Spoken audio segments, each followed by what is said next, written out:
அனைத்து நண்பர்களுக்கும் வணக்கம். உங்கள் ஆஸ்ட்ரோ பழனிசுவாமிகள் பேசுகிறேன். இந்த காணொளியில தனுசு ராசியாக இருக்கீங்க அல்லது தனுசு லக்னமாக இருக்கீங்கன்னாக்க யாருடன் உறவாடக்கூடாது, எந்தெந்த விஷயங்கள்ல கவனமாக இருக்கணும், நம்மளுடைய செயல்பாடுகளாலே கூட சில பாதிப்புகள்லாம் நமக்கு ஏற்படும். அப்படிப்பட்ட செயல்பாடுகளை எப்படி தவிர்ப்பது, எந்த ராசியோட திருமணம் செய்யாமல் இருக்கிறது அல்லது கூட்டு சேராமல் இருப்பது, கூட்டு தொழில், பண பரிவர்த்தனை போன்ற விஷயங்கள்லாம் எந்தெந்த ராசிக்காரர்களால சில மன உளைச்சல்கள் வரும் என்பதை பற்றி தான் இந்த பதிவுல நம்ம டீட்டெயிலா பார்க்க போறோம். நமக்கு ஒரு நல்ல நேரம் இருக்கும் போது எந்த பிரச்சனையும் வராது.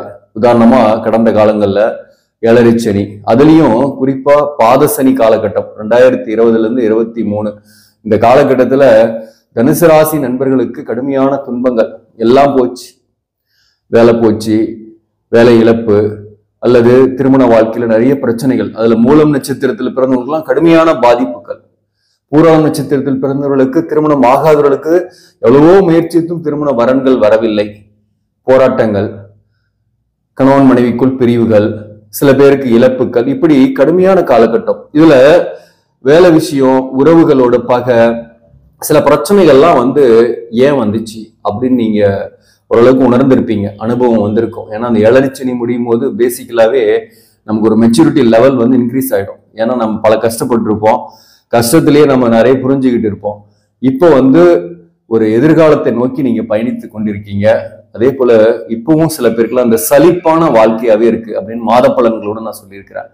ஒரு சலிப்பான ஒரு சுச்சுவேஷன் தான் வேலை விஷயமாகட்டும், ஃபேமிலி லைஃப்ல கூட இருந்துட்டு இருக்கு அப்படின்னு சொல்லியிருக்கிறார். இந்த மாதிரி நேரத்துல கூட நாம தெரிந்து கொள்ள வேண்டிய விஷயம் என்னன்னாக்க யாருடன் உறவாடக்கூடாது என்பதை பற்றி தான். இப்போ தனுசு என்பது காலபுருஷ தத்துவத்தின் 9ஆம் பாவகம், பாக்கியஸ்தானம்.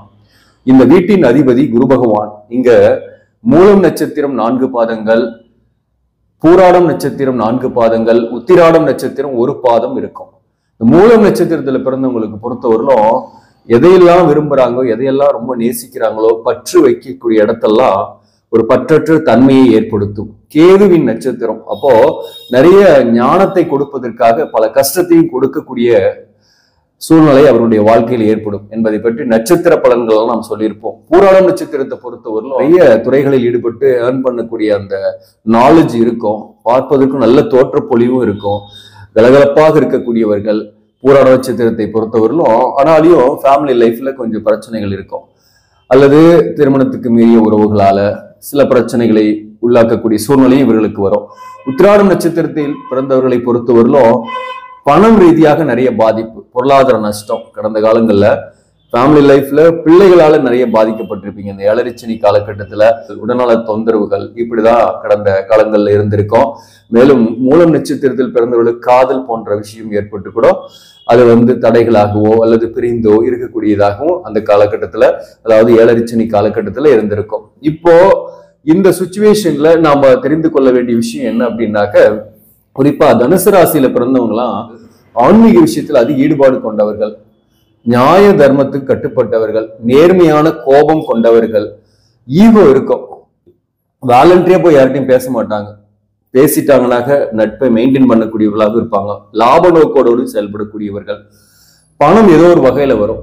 தனுசு ராசியில பிறந்தவங்க பாத்தீங்கன்னாக்க பெரும்பாலும் ஆசிரியர் பணி, வாக்கால் பழக்கக்கூடிய தொழில், கம்ப்யூட்டர், அக்கௌண்ட்ஸ், ஆடிட்டிங், நிதி நிர்வாகம், அலுவலக பணி போன்ற துறைகளில் இவர்கள் இருக்கிறார்கள். தனுசு ராசியை பொறுத்தவரையிலும் பாத்தீங்கன்னாக்க பொதுவாகவே ஒரு ஸ்ட்ரெயிட் ஃபார்வர்டு, முகத்தில் அடித்தார் போல எதையும் பேசக்கூடியவர்கள். அதே போல விமர்சனங்களை நிறைய பண்ணுவாங்க. இந்த விமர்சனங்களால பாதிக்கப்படக்கூடிய சூழ்நிலையும் இவர்களுக்கு உண்டு. அது பிடிக்காத விஷயம் இவங்களை சுத்தி இருக்கிறவங்க செய்யறாங்க, அல்லது இவங்களுக்கே ஒரு விஷயம் பிடிக்கல அப்படின்னாக்க அதை விமர்சிப்பாங்க. அந்த விமர்சிக்கக்கூடிய சூழ்நிலையில எதிர்ப்புகளை இவங்க சந்திக்கிறாங்க. அதாவது 2ஆம் அதிபதியாக வரக்கூடிய கிரகம் சனி பகவான், 3 கூடியவனும் சனி பகவான் தான். நிறைய முயற்சி தடைகள் இருக்கும். கடுமையாக முயற்சித்து கடைசி முயற்சிகள்ல தான் அந்த வெற்றியை தொடக்கூடியதாகவே இருக்கும். இவர்களை பொறுத்தவரையிலும் ஒருத்தரை விமர்சிக்கிறதுனால, குறிப்பா உறவுகளோடு சரி, சக பணியாளர்கள் அல்லது நண்பர்களோட விமர்சனங்களை தவிர்க்கிறது நல்லது. விமர்சிக்கிறதுனால ஏதோ ஒரு வகையில அவர்கள் ஹர்ட் ஆகுறாங்க அல்லது காயப்படுகிறார்கள். அதன் மூலம் இவர்களுக்கு ஏதோ ஒரு வகையில கெட்ட நேரம் வரும்போது அவர்களால பெரிய அளவுக்கு உதவி வர்றதில்ல, அல்லது அவர்களால சில பாதிப்புகள் ஏற்படுது என்பதை தான் முக்கியமா நான் சொல்ல வரேன். குறிப்பா இந்த தனுசு ராசிக்கு 7ஆம் அதிபதியாக வரக்கூடிய கிரகம் புதன் பகவான். புதன் இந்த தனுசுக்கு லக்னமாக இருக்கீங்கன்னா வாதகாதிபதி. புதனை பொறுத்தவரையில நண்பர்களை நிறைய கொடுப்பாரு, காதலையும் கொடுப்பாரு. தனுசுல பிறந்தவங்களுக்கு ஏதோ ஒரு வகையில காதல் ஏற்படும். காதல் ஏற்பட்டு அது க்ளோஸா கல்யாணம் வரலுமே போயிட்டு ஸ்டாப் ஆகிறதுக்கு நிறைய வாய்ப்பு இருக்கு. லவ் பிரிந்து அதுக்கப்புறம் ஒரு மேரேஜ் ஆகிறதுக்கான வாய்ப்பு. சில பேருக்கு அந்த காதல் சக்சஸ் ஆயிடுச்சுன்னு வச்சுங்களேன், அந்த காதல் சக்சஸ் ஆன பின்னாடி ஒரு மன வருத்தத்தோட பிரிந்து விடக்கூடிய சூழ்நிலையோ அல்லது மன வருத்தத்தோட வாழக்கூடிய சூழ்நிலையோ அவர்களுக்கு இருக்கும். மேலும் இந்த தனுசு ராசியை பொறுத்தவரையிலும் பாத்தீங்கன்னாக்க இந்த திருமண வாழ்க்கையும் ரொம்ப சிறப்பாகவும் இருக்கிறது இல்லை. ஏதோ ஒரு கான்ட்ரவர்சியல் இருந்துகிட்டே இருக்கிற மாதிரி இருக்கும். எந்த பிரச்சனையுமே இல்லை, சண்டை போடவே இல்லை நாங்க அப்படின்னாக்க, தொழில் காரணமாவது வாழ்க்கை துணைவர் ஒரு ஊர்லயும் இவர் ஒரு ஊர்லயும் இருப்பாங்க. அதாவது 2 பேரும் கணவன் மனைவி ஆளுக்கு ஒரு ஊர்ல இருப்பாங்க, பிரிந்து இருக்கக்கூடிய சூழ்நிலை இருக்கும். அதே போல ஒரு ஈகோ கிளாஷ் இருக்கும். கணவன் மனைவிக்குள்ள பாத்தீங்கன்னாக்க நிறைய ஈகோ கிளாஷ் இருக்கும். நான் பெரியவன் நீ பெரியவன் அப்படின்னுட்டு ஏதோ ஒரு வகையில் யாராவது ஒருத்தர் விட்டு கொடுத்தா மட்டும்தான் இந்த இடத்துல குடும்ப வாழ்க்கை சிறப்பாக இருக்கும். அதே போல இவருக்கு வரக்கூடிய வாழ்க்கை துணைவரும் ஒரு நல்ல அந்தஸ்துள்ள அல்லது படித்த அவராகவே இருப்பாரு. அவரால் ஆதாயங்கள்லாம் வரும். ஒரு பக்கம் ஒரு பாசிட்டிவான விஷயங்களும் இருக்கு. ஆனாலும் இந்த மிஸ் அண்டர்ஸ்டாண்டிங் இருக்கும். கல்யாணத்துக்கு அப்புறம் கூட பாத்தீங்கன்னாக்க ஒரு அஃபையரோ ஒரு எதிர்பாலினுடைய நட்போ வரும். அதனால பாதிக்கப்படக்கூடிய சூழ்நிலாம் இருக்கு. அந்த திருமணத்துக்கு அப்புறம் வரக்கூடிய அந்த உறவில் கவனமாக இருங்க, அல்லது அந்த உறவாடாம இருக்கிறது அவர்களோட நல்லது. சப்போஸ் வாழ்க்கை துணைவரை இழந்திருக்கீங்க அல்லது டிவோர்ஸ் ஆயிருக்குன்னாக்க இன்னொரு கல்யாணம் பண்ணிக்கலாம். செகண்ட் மேரேஜுக்கான ஆப்ஷன் இருக்கு. அதாவது தனுசு ராசியில் இருக்கிறவங்களுக்கு உபயராசின்றதுனால கலசர தோஷமோ அல்லது தார தோஷமோ உங்க ஜாதகத்துல இருக்குன்னாக்க அந்த செகண்ட் மேரேஜுக்கான ஆப்ஷன் இருக்கு. அப்படிப்பட்டவர்கள் ஒரு விருப்பப்பட்டு செகண்ட் மேரேஜ் பண்ணிக்கலாம். ஆனா ஒரு உறவில் இருக்கும் போது இன்னொரு உறவு ஏற்படுதுன்னா அது உங்களுக்கு பாதிப்பை ஏற்படுத்தும். அதை உறவாடாம இருக்கிறது நல்லது. அடுத்தது பாத்தீங்கன்னா கம்யூனிகேஷனை தவறாக புரிந்து கொள்வார்கள். நீங்க நேர்மையான கம்யூனிகேஷன் தான் பண்ணுவீங்க, நியாயமான விஷயத்தை தான் சொல்லுவீங்க. ஆனா ஃபேமிலி லைஃப்ல கணவனுக்கோ மனைவிக்கோ உங்களுடைய கம்யூனிகேஷன் சரியாக புரியாது, மிஸ் அண்டர்ஸ்டாண்டிங் இருந்துகிட்டே இருக்கும். அந்த வகையில அந்த இடத்துல நீங்க சற்று கவனமாக கம்யூனிகேட் பண்றது, கவனமாக வார்த்தைகளை விடுறது நல்லது. அதே போல பொதுவாகவே தனுசு ராசி நண்பர்களுக்கு பொறுத்தவரையிலும் வீடு வாகனம் வசதிகள்லாம் அமைந்து விடும் ஏதோ ஒரு வகையில. அதே போல பிள்ளைகள் மேல ரொம்ப பாசம் வச்சு வளர்ப்பாங்க. ஆனா ஒரு குழந்தையால ஒரு பிள்ளையால ஒரு மன வருத்தம் இருக்கும். அதாவது செலவுகள் இருக்கலாம், அல்லது ஒரு பிள்ளையால ஒரு மன வருத்தத்தோடு இருக்கக்கூடிய சூழ்நிலையும் இவர்களுக்கு ஏற்படும். வயிறு சம்பந்தமான பிரச்சனைகள், உடல்நலத்தில் அப்பப்போ சின்ன சின்ன கோளாறுகள் போன்றவையும் இவர்களுக்கு ஏற்படும். அதுல கொஞ்சம் கவனமாக இருக்கணும்.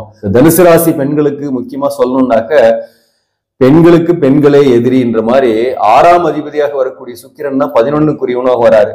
தனுசு ராசியில பிறந்த பெண்களாக இருக்கீங்க அப்படின்னாக்க, நீங்க வேலை பார்க்கக்கூடிய இடமா இருந்தாலும் சரி, இல்ல ஒரு இடத்துல வாழ்க்கைப்பட்டு போறீங்கனாலையும் அந்த இடத்துல உங்களுக்கு பெரும்பாலும் ஆப்போசிட் ஜெண்டர் எல்லாம் உங்களுக்கு ஒன்றும் சப்போர்ட்டிவா தான் இருப்பாங்க, ப்ராப்ளம் இல்லை.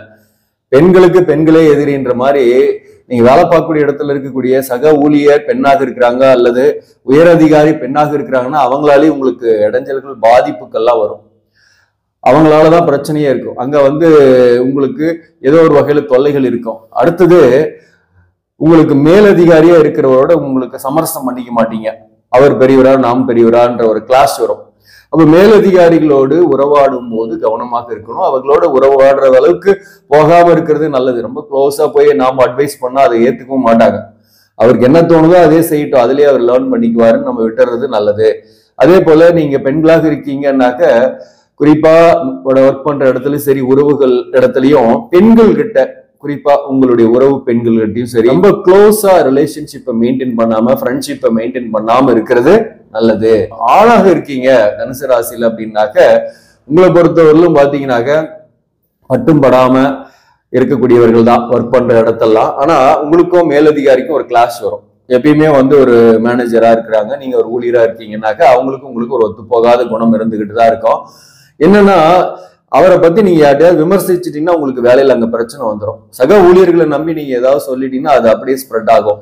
அப்போ அந்த மேலதிகாரிகளை பற்றி விமர்சிக்கிறத தவிர்க்கணும், அல்லது அவரோட கருத்து மோதல்கள் இருந்து விலகி இருக்கிறது, அவரோட பெருசா உறவாடாம இருக்கிறது நல்லது. இதெல்லாம் வந்து நம்ம ஃபாலோ பண்ணும்போது வேலையில பெருசா பாதிப்பு இல்லாம இருக்கும். ஒர்க் ப்ரெஷரோ அல்லது அந்த வேலையை விட்டுட்டு திடீர்னு வெளியில வர்றது வேண்டிய அவசியமோ இருக்காது. அதுக்காக தான் இது சொல்றது. அதே போல பாத்தீங்கன்னாக்கா தனுசு பொறுத்தவரையிலும் புத்திசாலிகள் தான். சாஸ்திர சம்பிரதாயங்களில் ஆன்மீக நம்பிக்கைகளில் நிறைய ஈடுபாடு கொண்டவர்கள். கடவுளுடைய அருளும் குருவின் அருளும் இவங்களுக்கு இருக்கிறதுனால எந்த ஒரு சூழ்நிலையிலையும் இவர்கள் சமாளித்து முன்னேறுவார்கள். பொருளாதார ரீதியாக ஏதோ ஒரு வகையில சாதாரணமா பிறந்தா கூட ஒரு நல்ல டெவலப்மெண்ட் ஆகி 4 பேர் மதிக்கத்தக்க மனிதராக இவர் வரக்கூடிய வாய்ப்பு தனுசு ராசியை பொறுத்தவரையிலும் உண்டு. இப்போ பாத்தீங்கன்னாக்க அதே போல உங்களுக்கு 7ஆம் அதிபதியாக வரக்கூடிய கிரகம் வந்து பாத்தீங்கன்னாக்க புதன் பகவான் காதலை கொடுப்பார். ஏதோ ஒரு காதல் வந்து அந்த காதல் ஃபெயிலியர் ஆகக்கூடிய வாய்ப்பு உண்டு, அல்லது காதல் திருமணம் ஏற்பட்டாலும் பாதிப்பு வரும். நண்பர்கள், உறவுகள், குறிப்பா வந்து கூட்டாளிகள். தனுசு ராசிக்கு பொறுத்தவரை கூட்டு தொழில் ஆகாது. கூட்டு தொழில் செய்யாம இருக்கிறது நல்லது. கூட்டாளிகளோட பெருசா உறவாடாம இருந்தீங்கன்னா பெட்டர். அதே போலதான் நண்பர்களாலையும் ஒரு பெருசா நன்மை இருக்காது, அல்லது அவர்களுடன் சில நேரங்கள்ல கருத்து வேறுபாடுகள்லாம் நிறையவே வரும். நண்பர்கள் வந்து வாழ்க்கையில அவசியம். ரொம்ப க்ளோஸா போயிட்டு நீங்க வந்து எதிர்பார்க்கறீங்கன்னா அந்த எக்ஸ்பெக்டேஷன் ஃபுல்ஃபில் ஆகாது ஃப்ரம் நண்பர்கள் மூலம். நண்பர்கள் மூலம் உங்களுக்கு பெருசா ஏதாவது ஒரு ஆதாயம் வரணும்னு நீங்க எதிர்பார்த்துட்டு இருந்தீங்கன்னா ஏமாற்றங்களை சந்திக்கக்கூடிய சூழ்நிலை வரும். அதே போலதான் வாழ்க்கை துணைவரால் ஆதாயங்கள் இருந்தாலும் உங்களுக்கு வாழ்க்கை துணைவரோட ஒரு கருத்து மோதல்கள் இருந்துகிட்டே இருக்கு. தனுசு ராசியை பொறுத்தவரையிலும் ஊர் விட்டு ஊர், வெளிநாடுகளில் பணிபுரியக்கூடிய சூழ்நிலை தனுசு ராசி நண்பர்களுக்கு இருக்கும். தந்தை மேல பாசம் வச்சிருப்பாங்க, தந்தையின் நேசம் இருக்கும், தந்தையோட அன்பு பாசம்லாம் இருக்கும். ஆனா தாயாருடன் கொஞ்சம் கருத்து வேறுபாடு வரக்கூடிய வாய்ப்பும் உண்டு. மேலும் இவர்களுக்கு எந்தெந்த ராசிகள்ல இவங்க திருமணம் செய்யாம இருக்கிறது நல்லது அப்படின்னாக்க, குறிப்பா தனுசு ராசிக்காரங்க வந்து ரிஷப ராசியை அவாய்ட் பண்றது நல்லது. ஏன்னா சஷ்டகம் ஆனாலும் ஈர்ப்பு வரும். இவங்களுக்கு ஒரு ஈர்ப்பு. சப்போஸ் கல்யாணம் பண்ணிடுறீங்க, ஆஃப்டர் த மேரேஜுக்கு அப்புறம் பாத்தீங்கன்னா ஒரு கருத்து வேறுபாடு அப்படியே இருக்கும். சப்போஸ் உங்க ஜாதகத்துல எந்த கலஸ்தர தோஷமும் தார தோஷமும் இல்லைன்னா பிரியாம இருப்பீங்க. ஆனா ஒரு மிஸ் அண்டர்ஸ்டாண்டிங் இருந்துகிட்டே இருக்கும். அதுவும் வாழ்க்கையில முதல் பகுதி கல்யாணம் ஆன உடனே ஒரு 7 வருஷம் கஷ்டமாவே இருக்கும். அதே போலதான் வந்து பாத்தீங்கன்னாக்க தனுசு ராசிக்கு இது வந்து நெருப்பு ராசின்றதுனால காற்று ராசிலாம் இருக்கும். அந்த வகையில வந்து மிதுன ராசி, கும்பராசி மற்றும் துலாம் ராசிக்காரர்கள்லாம் ஏதோ ஒரு வகையில் இவர்களோட ஒரு உறவாகவோ, திருமண பந்தமாகவோ, அல்லது நண்பர்களாகவோ, காதலனாகவோ, காதலியாகவோ இருப்பாங்க. இவங்களால மன உளைச்சல்களும் இவங்களுக்கு ஏற்படும். ஏதோ ஒரு வகையில கருத்து வேறுபாடுகளும் அதே வகையில இருக்கும். ஆனா நன்மையும் இருக்கும். ஆனா இவங்களுடைய கர்மாவின் படி பாத்தீங்கன்னா அவங்களோட தான் வந்து சேரணும்ன்ற மாதிரி விதி இருக்கும். அப்படிப்பட்டவர்களுக்கு கொஞ்சம் மன உளைச்சல்லாம் இருந்துகிட்டே தான் இருக்கும். இப்போ உதாரணமா தனுசு ராசிக்காரங்க நீங்க வந்து சமசப்தம ராசி கல்யாணம் பண்ணா பிரச்சனை இருக்குன்னு நான் சொல்லியிருக்கிறேன்.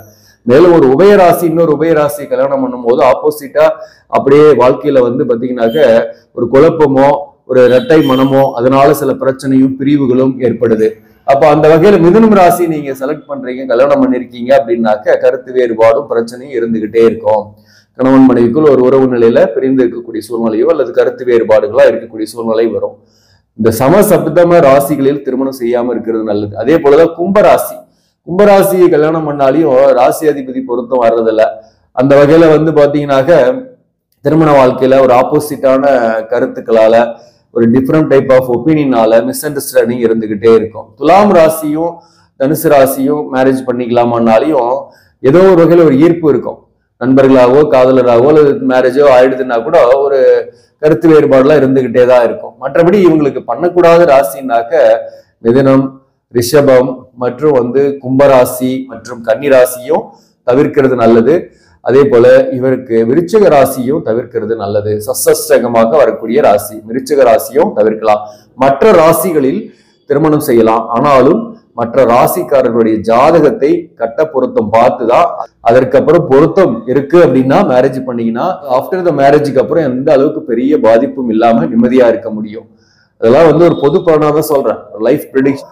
ஆக நண்பர்களே, இந்த பதிவு உங்களுக்கு பிடிச்சிருந்தாக லைக் பண்ணுங்க, இதை மற்றவர்களுக்கும் ஷேர் பண்ணுங்க. இன்னும் நம்ம சேனலை சப்ஸ்கிரைப் பண்ணாம பாக்குறவங்க சப்ஸ்கிரைப் பண்ணி கண்டினியூ பண்ணுங்க. இதன் மூலம் உங்களுக்கு ஒரு சரியான ஜோதிட தகவல்களும் ஆன்மீக தகவல்களும் கிடைக்கும். நன்றி, வணக்கம்.